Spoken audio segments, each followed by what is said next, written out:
आज की सारी बड़ी खबरों के साथ आगे सामने मौजूद दोस्तों चलेंगे। सबसे पहले सबसे बड़ी अपडेट में आपको बताएंगे, भारतीय जनता पार्टी ने बिहार में किया था एक ऐसा प्रोग्राम जिसमें बीजेपी के केंद्रीय मंत्री से लेकर दिग्गज नेता मौजूद थे। दोस्तों उप मुख्यमंत्री के सामने लोगों ने कोई नहीं दिया भाव। बताएंगे किस तरीके से भारतीय जनता पार्टी की पहले धर्म की राजनीति और दूसरा जाति की राजनीति फेल हो गई है। दोस्तों बताएंगे क्या है आखिर पूरा मामला। इसी के साथ में तेजस्वी यादव ने भी बीजेपी के धर्म के कार्ड के सामने फेंका है एक ऐसा कार्ड जिससे बीजेपी को बिहार में मिलती रही है हमेशा शिकस्त। बताएंगे किस और बढ़ रहा है बिहार का इलेक्शन। दोस्तों वहीं पर जनता दल यूनाइटेड और आरजेडी के गठबंधन को लेकर प्रशांत किशोर ने एक और बड़ा दावा किया है। इसी के साथ में आपको बताएंगे बीजेपी के नेता ने क्यों मांगी बीजेपी से 100 से ज्यादा सीटें। दोस्तों और 10 दिनों के अंदर एक बड़ा एक्शन लेने के लिए राहुल गांधी मल्लिकार्जुन खड़गे की ओर से एक अंतरिम आदेश जारी कर दिया गया है। एक एक करके चलेंगे आज की सारी बड़ी अपडेट की तरफ, लेकिन उससे पहले अगर आप भी मानते हैं दोस्तों की बिहार के अंदर बीजेपी जितने चाहे बाबाओं से रैली करवा ले, रोड शो करवा ले और आरएसएस के लोगों को मैदान में उतार दे, फिर भी इस बार बिहार के लोग बदलाव करके रहेंगे। तो इस वीडियो को लाइक करके लाल बटन दबाकर चैनल को सब्सक्राइब करके बेल आइकन दबाकर कमेंट बॉक्स में बिहार मांगे बदलाव लिखकर जरूर बताएगा। दोस्तों चलते हैं सबसे पहले सबसे बड़ी ब्रेकिंग न्यूज अपडेट की तरफ। दोस्तों जहां पर बिहार के राज्यसभा के सांसद भीम सिंह द्वारा आयोजित अत्यंत पिछड़ा वर्ग में जबरदस्त तरीके का हड़कंप मचता नजर आया। कारण यह था कि बीजेपी ने इसे एक बहुत बड़ी सभा के तौर पर आयोजित किया था। दोस्तों भारतीय जनता पार्टी पहले दो बाबाओं के समर्थन से बिहार में चुनाव प्रचार करने का इनडायरेक्ट रास्ता अपना रही थी, यानी श्री रविशंकर और धीरेन्द्र शास्त्री बिहार में मौजूद है जो अपने बयानों से बीजेपी को फायदा पहुंचाने की कोशिश करे। तो दूसरी ओर बीजेपी ने अब जातिगत आधार पर भी राजनीति करने की कोशिश की। बीजेपी ने बिहार में अत्यंत पिछड़ा वर्ग हुंकार रैली का आयोजन किया। दोस्तों हुंकार सम्मेलन का आयोजन किया। इसमें भारतीय जनता पार्टी के कोई छोटे मोटे नहीं बल्कि बड़े बड़े दिग्गज नेता बुलाए गए थे। दोस्तों आपको बता दें कि बिहार में 27% अति पिछड़ा वर्ग की आबादी है और इन्हीं को जोड़ने के लिए बीजेपी ने यहां पर केंद्रीय मंत्री और बीजेपी के नेता गिरिराज सिंह, दोनों बीजेपी के डिप्टी सीएम, उप मुख्यमंत्री, प्रदेश बीजेपी के अध्यक्ष और बड़े बड़े सारे नेता मौजूद रहे। दोस्तों मंच पर तो इन नेताओं का हुजूम देखने को मिल रहा था। ऐसा लग रहा था कि पूरी की पूरी बिहार बीजेपी एकजुट हो गई है और नरेंद्र मोदी ने अपने मंत्री को भी भेज दिया है। हालांकि दोस्तों इसके बाद असली खेला होता है। जैसे ही कार्यक्रम शुरू होता है उसके बाद मीडिया के कैमरे जब वहां पर मौजूद लोगों की तरफ मुड़ते हैं दोस्तों तो सब देखकर ये चौंक जाते हैं कि बीजेपी ने हाई प्रोफाइल बैठक बुलाई थी, लेकिन इसमें बमुश्किल 40 से 50% कुर्सी भरी होगी और बाकी सारी कुर्सियां खाली पड़ी हुई थी। दोस्तों आपको बता दें कि ऐसा लग रहा था कि मंच पर ज्यादा लोग मौजूद है बनस्पत वहां पर आए रैली में लोगों की संख्या में। इस तरीके का एक माहौल देखकर पता चल रहा है कि भारतीय जनता पार्टी 27% आबादी को अपने साथ में लाने के लिए जो शो कर रही है पूरी तरीके से फ्लॉप हो चुका है। दोस्तों आपको बता दें कि बिहार के अंदर भारतीय जनता पार्टी पहले बाबाओं के माध्यम से धर्म की राजनीति करने की कोशिश कर रही थी, लेकिन अब अंदरूनी बीजेपी विवाद खुलकर सामने आ गया है। दोस्तों भारतीय जनता पार्टी के अंदर कई सारे नेता ईबीसी का नेता बनने को लेकर होड़ में डटे हुए हैं। भीम सिंह बीजेपी के राज्यसभा के नेता ईबीसी का चेहरा बनना चाहते हैं, क्योंकि सबको पता है कि बिहार में जो भी अगला मुख्यमंत्री बनेगा वो ईबीसी समाज से बनेगा, क्योंकि 27% की आबादी है दोस्तों, इसीलिए आपस में ही नेतृत्व को लेकर लड़ रहे हैं दोस्तों। लेकिन बीजेपी को हकीकत पता होना चाहिए कि उनके पास केवल कुछ गिने चुने लोगों के वोट है। आप लोग अपनी राय जरूर लिखकर बताएगा। दोस्तों इसी के साथ में बिहार के चुनाव से पहले मंडल और कमंडल की राजनीति भी तेज हो गई है। बीजेपी जहां पर एक और एंटी इनकम्बेंसी को दूर करने के लिए धीरेन्द्र शास्त्री का प्रोग्राम करवा रही है। दोस्तों इनडायरेक्ट तरीके से बीजेपी फायदा लेना चाहती है, तो अब कांग्रेस पार्टी और विपक्षी पार्टियों ने भी अपनी स्ट्रेटजी बनाकर नए तरीके से मैदान में उतरने का फैसला लिया है। आपको बता दें कि तेजस्वी यादव ने विधानसभा चुनाव में परचम लहराने का कोई मौका नहीं छोड़ने का दावा किया है। दोस्तों आपको बता दें कि तेजस्वी यादव ने बीजेपी के कमंडल वाली राजनीति को अब मंडल की राजनीति से काउंटर करने की कोशिश की है। आपको बता दें कि बिहार के अंदर नीतीश कुमार और तेजस्वी यादव की मिलकर जो सरकार चल रही थी उसने 65% आरक्षण लागू किया था, लेकिन भाजपा सरकार, केंद्र सरकार की निष्क्रियता, उनके उदासीनता के कारण ये 65% वाला नियम लागू नहीं हो पाया। दोस्तों एनडीए सरकार ने इसे लागू नहीं होने दिया। इसके बाद अब तेजस्वी यादव ने बीजेपी को आरक्षण चोर बताकर धरना दिया है। दोस्तों पटना में धरना देते हुए उन्होंने ये दे दिया है कि बीजेपी के लोग अगर धर्म का कार्ड खेलेंगे तो फिर बीजेपी को घेरते हुए आरक्षण चोर बोलकर जोर जोर से बीजेपी को बैकफुट पर धकेला जाएगा। दोस्तों 2015 का इलेक्शन बीजेपी को पहले ही मजा चखा चुका है, जहां पर भारतीय जनता पार्टी के लोग आरक्षण विरोधी बातें कर रहे थे। आरएसएस के लोगों ने बयान देकर पैर पर कुल्हाड़ी मारी थी। दोस्तों आरएसएस के प्रमुख मोहन भागवत भी पहुंचे हैं बिहार, तो उनके बयान को अब याद दिलवाया जा रहा है। साथ साथ दिल्ली में कांग्रेस पार्टी के नेताओं की, बिहार के नेताओं की बैठक होने जा रही है। दोस्तों 12 तारीख को बैठक बुलाई गई है। आपको बता दें कि बिहार विधानसभा चुनाव को लेकर बड़ी बैठक होगी। बैठक में कांग्रेस के वरिष्ठ नेता मौजूद रहेंगे। राहुल गांधी को बिहार की राजनीतिक हालात के बारे में फीडबैक दिया जाएगा। दोस्तों महागठबंधन के साथ सीट शेयरिंग को लेकर भी बातचीत की जाएगी और भूमिका पर चर्चा होने वाली है। इसके बाद 16 तारीख से नई यात्रा भी निकल रही है। दोस्तों देखते हैं क्या यहीं से कुछ बड़ा ऐलान होगा और बिहार में प्रदेश अध्यक्ष कौन बनेगा इसका औपचारिक घोषणा कर दिया जाएगा और पप्पू यादव की क्या भूमिका होगी, कन्हैया कुमार की क्या भूमिका होगी, ये 12 तारीख के बैठक से ही सब कुछ निकलकर सामने आ सकता है। साथ साथ कांग्रेस के नेता कृष्णा अल्लावरू ने सदाकत आश्रम में कांग्रेस पार्टी के सारे नेताओं से मुलाकात की है। दोस्तों उन नेताओं से मुलाकात की है जो जिला के अध्यक्ष है और हर जिले में किस तरीके की राजनीति चल रही है इसके बारे में डिटेल में जानकारी जुटाई गई है। दोस्तों और ये सारी बातें राहुल गांधी को 12 तारीख को बताई जाएगी। उसके बाद आगे कुछ निर्णय लिया जाएगा। साथ साथ जेडीयू और आरजेडी का गठबंधन कराना मेरी सबसे बड़ी राजनीतिक भूल थी, ये बयान प्रशांत किशोर दे रहे हैं। दोस्तों प्रशांत किशोर का दावा है कि 2015 में जब उन्होंने प्रचार की जिम्मेदारी संभाली थी और नीतीश कुमार को जिताने का फैसला लिया था, तब उन्होंने राष्ट्रीय जनता दल और नीतीश कुमार का गठबंधन करवाया था, यानी जेडीयू आरजेडी का गठबंधन कराया था। यानी प्रशांत किशोर अपने आप को बहुत बड़ा राजनीतिज्ञ मानते हैं और इस भ्रम में है कि बिहार के कई बार के मुख्यमंत्री लालू यादव और कई बार के मुख्यमंत्री नीतीश कुमार के बीच में समझौता उन्होंने करवाया है। इसी से आप समझ सकते हैं दोस्तों कि लालू यादव और नीतीश कुमार 50 साल से राजनीति कर रहे हैं और प्रशांत किशोर बता रहे हैं कि दोनों को मिलकर चुनाव लड़ना चाहिए था। इसी से आप समझ सकते हैं कि कैसे क्रेडिट लूटने की कोशिश कर रहे हैं दोस्तों, और दूसरा दावा कर रहे हैं कि जेडीयू और आरजेडी का गठबंधन नहीं कराना चाहिए था, इससे आरजेडी रिवाइव हो गई है। आपको क्या लगता है दोस्तों, क्या ये जो बयान प्रशांत किशोर देते हैं ये बताता है कि शायद उनको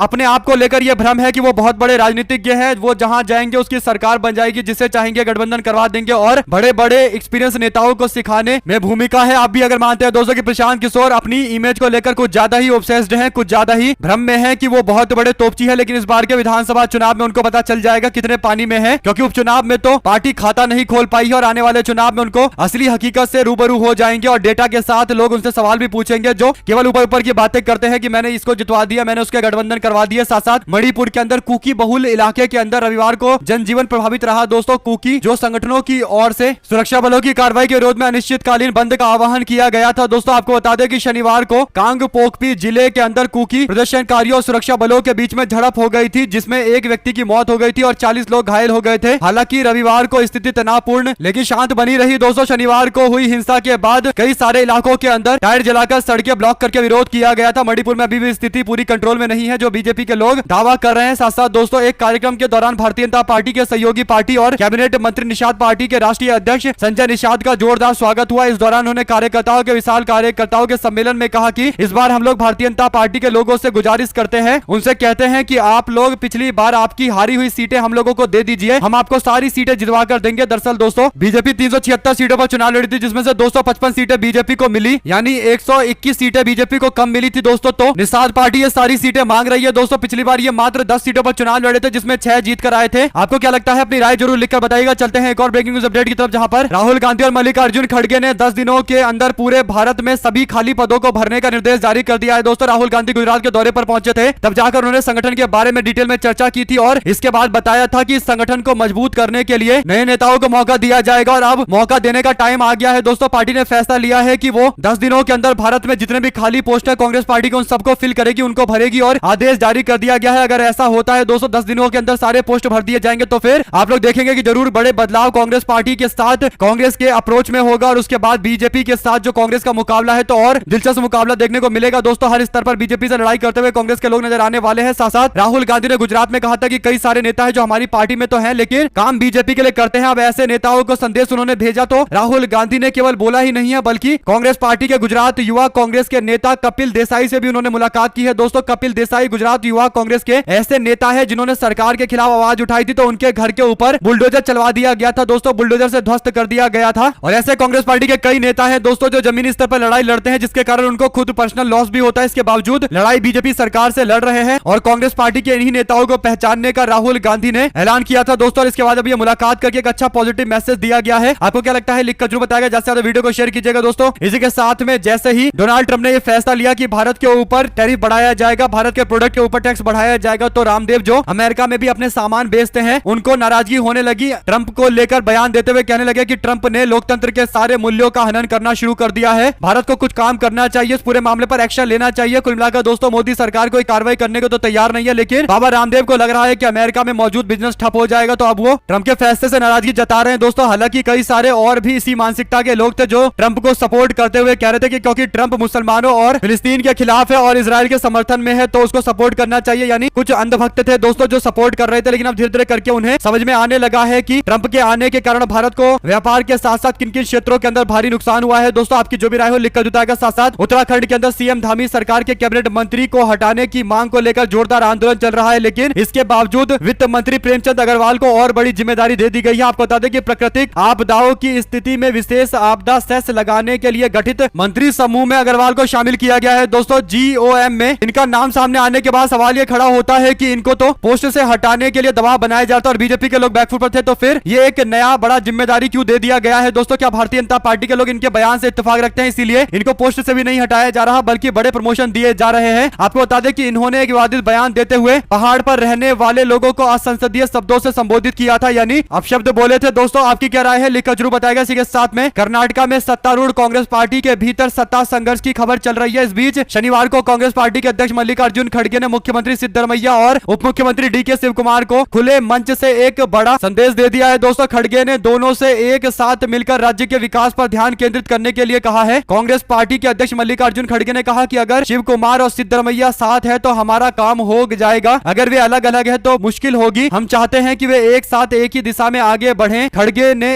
एक साथ आगे बढ़ने और अलग चलने का मंच से इशारा करके भी मैसेज भेजने की कोशिश की है। दोस्तों इसके बाद शिव कुमार मुस्कुराने लगे। अलग अलग दिशाओं में जाते हैं तो इससे पार्टी को नुकसान होगा। उन्होंने आगे कहा कि अगर वे एक साथ एक ही दिशा में आगे बढ़ेंगे तो सबको फायदा मिलेगा। मुझे सड़कें चाहिए, स्कूल चाहिए, मुझे जल संसाधन परियोजनाएं चाहिए, मुझे स्वास्थ्य केंद्र चाहिए। हमारे लोग बहुत संवेदनशील लोग हैं। खड़गे का कहना था कि आज मैं शिव कुमार और सिद्धरमैया दोनों को बधाई देता हूं कि आप लोगों ने मिलकर राज्य का विकास किया है, विकास को प्राथमिकता दी है, मिलकर काम करना चाहिए। कुल मिलाकर दोस्तों उन्होंने एक मैसेज भेज दिया है। ये मैसेज एकदम क्लियर कट है, बिना इफ और बट के। हालांकि मीडिया वाले दावा कर रहे थे कि सिद्धरमैया और डीके शिव कुमार अलग अलग हो गए हैं, लेकिन दोस्तों हकीकत कुछ और है। मीडिया वाले भाजपा का एजेंडा प्रमोट करने की कोशिश करते रहते हैं। दोस्तों आप लोग अपनी राय जरूर बताइएगा। साथ साथ दिल्ली के विधानसभा में नेता विपक्ष आतिशी ने महिला सम्मान निधि के मुद्दे पर दिल्ली की मुख्यमंत्री रेखा गुप्ता पर हमला बोला है। दोस्तों आतिशी ने कहा है कि 8 मार्च को न खाते में पैसे आए, न रजिस्ट्रेशन शुरू हुआ है, केवल 4 सदस्यीय कमेटी बनाई गई है और अब ये कमेटी आगे निर्णय लेगी और बीजेपी के लोग केवल टाइम निकालने की कोशिश कर रहे हैं, टाइम पास करने की कोशिश कर रहे हैं और लोगों को मूर्ख बनाने की कोशिश कर रहे हैं, यानी खोदा पहाड़ निकली चुहिया। उन्होंने आगे कहा कि मोदी जी की गारंटी जुमला थी और महिलाओं से झूठ बोला गया। आतिशी ने अपने ऑफिशियल ट्विटर हैंडल से कहा कि बीजेपी ने महिला दिवस पर 2500 रुपए देने का दावा किया है, इसके लिए केवल कमेटी बनाई है, इससे ज्यादा कुछ भी नहीं हुआ। महिलाओं के अकाउंट में 1 रुपए नहीं आए हैं। दोस्तों आपको क्या लगता है? अपनी राय जरूर लिखकर बताइएगा। क्या भाजपा वाले इसी तरीके से गुमराह करते रहेंगे? दोस्तों साथ साथ उत्तर प्रदेश के चंदौली जिला कलेक्ट्रेट में आयोजित जिला विकास समन्वय और निगरानी समिति की बैठक में शनिवार को जबरदस्त हंगामा मच गया। दोस्तों बैठक के दौरान समाजवादी पार्टी और भारतीय जनता पार्टी के बीच में बहस छिड़ गई, जिसके बाद माहौल गर्मा गया। इस दौरान दोनों पक्षों ने एक दूसरे पर भ्रष्टाचार, तानाशाही और गुंडागर्दी के आरोप लगाए। दोस्तों जिसके बाद बैठक को बीच में ही रोकना पड़ा। बैठक की अध्यक्षता कर रहे समाजवादी पार्टी के सांसद वीरेंद्र सिंह के सामने ही रॉबर्ट्सगंज के भाजपा के सांसद छोटेलाल खरवार ने लोक निर्माण विभाग में भ्रष्टाचार का मुद्दा उठाया। उन्होंने आरोप लगाया कि विभाग में बिना रिश्वत लिए कोई काम नहीं होता है। इस आरोप का बीजेपी विधायक सुशील सिंह ने कड़ा विरोध किया। दोस्तों इसे बेबुनियाद बताया और फिर दोनों के बीच में तीखी बहस देखने को मिली। आपको बता दें कि इसी दौरान मुगल सराय से बीजेपी के विधायक रमेश जायसवाल ने सपा के विधायक प्रभु नारायण यादव पर सड़क चौड़ीकरण के मुद्दे को लेकर बेवजह विवाद खड़ा करने का भी आरोप लगा दिया। दोस्तों इसके बाद सपा के विधायक बिना किसी प्रमाण के भ्रष्टाचार के आरोप लगाने को लेकर जनता को गुमराह करने पर भड़क गए और बीजेपी के विधायक को बैठने के लिए कह दिया। इस पर विधायक रमेश जायसवाल भड़क गए और विधायक सपा के विधायक को मर्यादा में रहने की नसीहत दे डाली। दोस्तों इसके बाद जोरदार हंगामा हो गया, यानी पहले भाजपाई आपस में भिड़े, फिर सपा के नेता और बीजेपी के विधायक के बीच में घमासान हो गया। दोस्तों लग नहीं रहा था कि ये उत्तर प्रदेश के अंदर चंदौली जिला कलेक्ट्रेट में जिला विकास समन्वय की बैठक चल रही है। ऐसा लग रहा था कि आपस में विवाद जो हो रखे हैं उसका एक अखाड़ा बन चुका है, यहीं पर विवाद सारे निपटाने हैं। आपकी क्या राय है दोस्तों? क्या सपा के नेता को जानबूझकर दबाने की यहाँ कोशिश कर रहे थे? हालांकि वो दबे तो नहीं और सपा के नेता दबते भी नहीं है, सबको पता है। वहीं पर बीजेपी के नेता तेजस्वी सूर्य ने शादी की है। दोस्तों शादी का कार्ड उन्होंने कई सारे नेताओं को दिया था, लेकिन एक जो सबसे बड़ी बात थी कि उन्होंने कर्नाटक के मुख्यमंत्री को बुलाया और मुख्यमंत्री जब पहुंचे शादी समारोह में तो फिर उनके पैर छूकर आशीर्वाद ले रहे हैं। सोशल मीडिया पर लोगों ने तस्वीर शेयर करते हुए कहा कि ये वही तेजस्वी सूर्या है जो कांग्रेस पार्टी सरकार को मुस्लिम अपीजमेंट के आरोप में घेरने की कोशिश करते रहते हैं, लेकिन अब सिद्धरमैया जी के पैर छूने इनको पड़ रहे हैं। और इसी से पता चलता है कि सिद्धरमैया तुष्टीकरण नहीं करते बल्कि एक समाजवादी नेता है, सारे वर्ग को साथ में लेकर चलते हैं और कांग्रेस पार्टी के समाजवाद का मतलब सारे समाज के लोग होते हैं, ना कि बीजेपी की तरह केवल एक ही समाज के लोगों को प्रमोट किया जाए और एक ही एजेंडे को प्रमोट किया जाए। आपकी क्या राय है दोस्तों? क्या सिद्धरमैया एक सम्मानित कर्नाटक में नेता है और भाजपा के लोग इसी बात को बर्दाश्त नहीं कर पाते? लिखकर जरूर बताएगा। चलते हैं एक और ब्रेक न्यूज अपडेट की तरफ, जहां पर भारतीय जनता पार्टी के अध्यक्ष हैं दोस्तों, भारतीय जनता पार्टी के प्रधानमंत्री हैं, भारतीय जनता पार्टी के गृह मंत्री है, एलजी भी बीजेपी का है, सांसद भी बीजेपी का है, पुलिस भी बीजेपी की है। दोस्तों इसके बावजूद जम्मू के अंदर भारतीय जनता पार्टी के एमएलए सड़क पर उतरकर प्रदर्शन कर रहे हैं, नारेबाजी कर रहे हैं। ऐसा लग रहा है कि पता नहीं अपनी सरकार के खिलाफ ही कोई आंदोलन करने के लिए बैठ गए हैं। दोस्तों लोगों ने जब इनको चुनकर भेजा है, इनके सारे लोग ऊपर से नीचे तक है, तो फिर ये प्रोटेस्ट किसके अगेंस्ट कर रहे हैं ये तो पता चल ही नहीं रहा। साथ साथ दोस्तों बिहार के बेगूसराय में पूर्णिया के सांसद पप्पू यादव ने कहा कि बिहार विधानसभा चुनाव 2025 कांग्रेस पार्टी के नेतृत्व में लड़ा जाएगा। चुनाव लड़ने के बाद तय होगा कि मुख्यमंत्री कौन होगा। वहीं बिहार के बागेश्वर बाबा के दौरे को लेकर पप्पू यादव ने कहा कि बाबाओं पर प्रतिबंध लगाना चाहिए, दुनिया का सबसे बड़ा फ्रॉड और नटवर लाल है, इसकी जगह जेल है। दरअसल पप्पू यादव पटना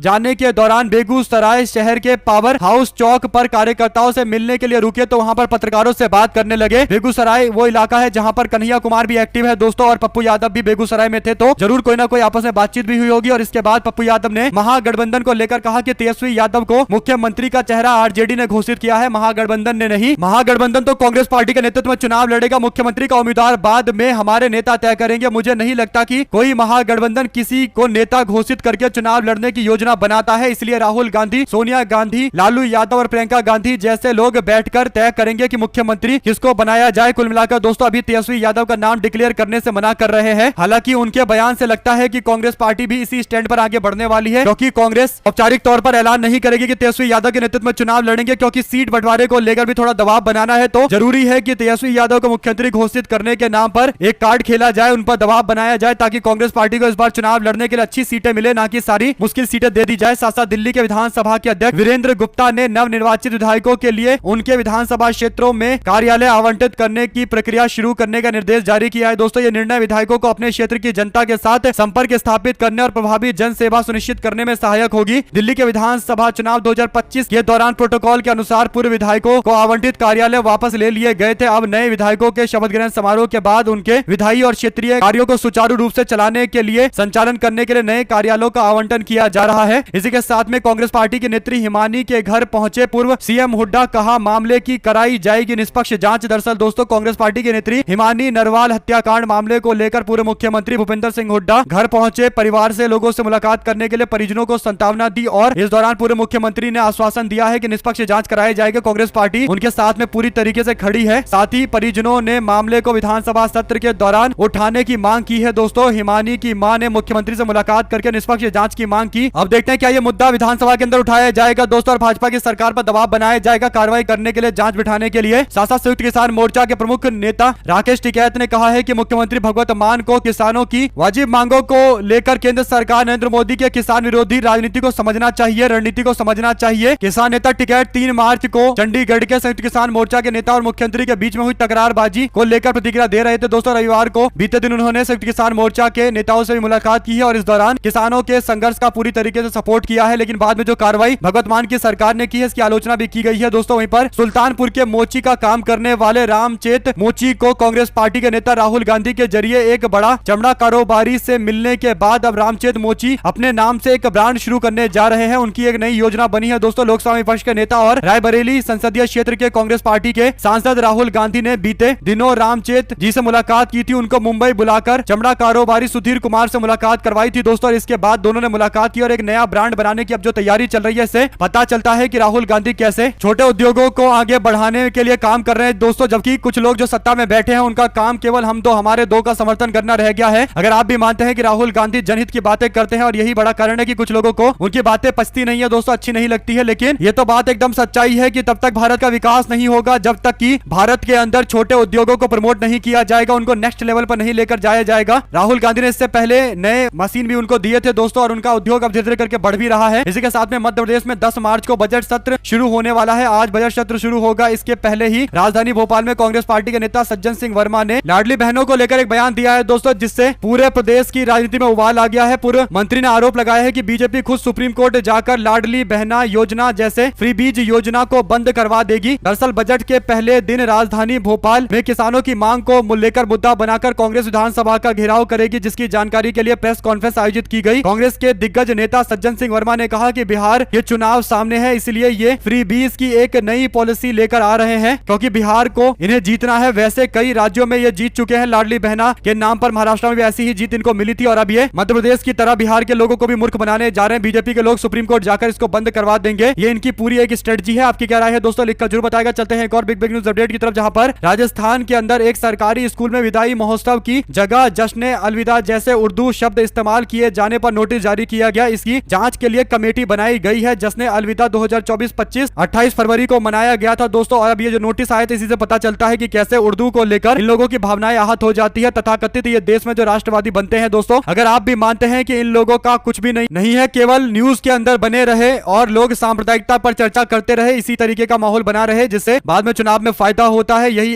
एकमात्र सिंगल पॉइंट एजेंडा रह गया है। आप लोग अपनी राय जरूर लिखकर बताएगा दोस्तों। इस तरीके के दोयम दर्जे के विचार रखने वाले लोगों के बारे में हमारे साथ लगातार जुड़े दोस्तों का बहुत बहुत धन्यवाद। देख रहे थे आपका चैनल जय हिंद, जय भारत। ज्यादा से ज्यादा वीडियो को शेयर कीजिएगा दोस्तों। बहुत धन्यवाद।